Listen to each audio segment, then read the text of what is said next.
Hello there, and welcome to the wild, weird, and wacky world of the Word. But it's also a wonderful world as well. You know, every Sunday we read an epistle lesson. An epistle, what's that? A letter. A letter of Paul, mostly, because he wrote most of them. But also, there are some anonymous authors or unknown authors of some of those books of the Bible that we have in the Newer Testament. What about those letters? What's unique about them? Who wrote them? I'm making reference to an article that I read that comes from the Baker Illustrated Bible Background Commentary. Very interesting one on ancient letter writing. In this part of the world that Jesus grew up in the Roman Empire, there are gazillions of examples of letters that they've unearthed that were used by the people. It's almost like, they didn't have Twitter and they didn't have Facebook and didn't even have the United States Postal Service either. But they had letter writing. So how did that go on? Well, what they've discovered by unearthing and going through all these gazillions of letters that date back to this time frame, and I mean there's a lot of them, that the average letter had 87 words in it. 87! And we're going to find out why in just a minute. And if you were to read 3rd John in our Newer Testament, that's less than 3rd John, okay? Now, there were some longer letters that were written by more important people, and they averaged just about 300 words. All right? And then some of the other, even more important teachers, they might get up to 1,000 words. How about the Apostle Paul when it comes to his letter to the Romans? You ready? Almost 2,500 words. 2,495 words to be exact. Holy mackerel, Paul! Don't you know when to be quiet? Well, that's exactly what he was ridiculed about by some of his opponents. They were saying, oh, Paul, he wrote you this weighty letter. Weighty. Well, yeah, literally and figuratively. Lots of words, and it had to weigh quite a bit once it was all written out on that parchment. All right. Now, these letters, how were they written?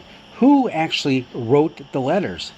The evidence shows that they were written primarily by scribes. Let's just call them secretaries, okay? They had all the equipment to do this, and they would also grammatically correct any of your errors that you might have. So you would either hand them something that you had handwritten, and they would try to decipher it, or you would dictate your letter to this scribe, and they would write it out. But they always did several copies. They would polish it up and things like that. So whenever you get to our letters in the New Testament, some of them are just amazing. They're incredible. They're beautifully written. And the hand of some of these scribes is very clearly seen in there. Now, here's the deal. To authenticate that letter coming from a certain person that had been dictated to a secretary who along the way had probably made some changes to make it more grammatically correct and would spell check it, all that sort of thing. To authenticate that actually came from the Apostle Paul, let's say, Paul would write out at the very end of the finished copy, he would write a little addendum like, hey, this is the Apostle Paul saying hi to all you guys, writing this with my own hand.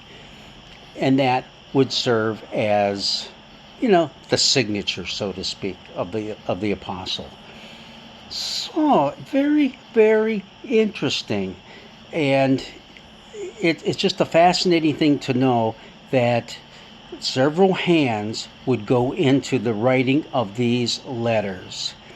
But it is still very easy. Well, I say not very, but fairly easy, not very, but fairly easy to determine, yep, that was Paul, that's his words, and nope, this is somebody altogether different. Could it have just been a different scribe or secretary? Yeah, we'll never really know. But as we've been going through the book of Ephesians, there's a lot of questions as to whether this was really Paul's work, or it sure sounds like Paul here, but not there. But it could have been one of Paul's very close disciples who was the one who dictated this letter. And, I think I'll just use Paul's name just to give it some authenticity. That was a very common practice at this time. God's blessings be with you. Enjoy those letters in the Newer Testament, regardless of who wrote them or where they came from. They were definitely filled with inspiration from God our Father. Blessings be with you.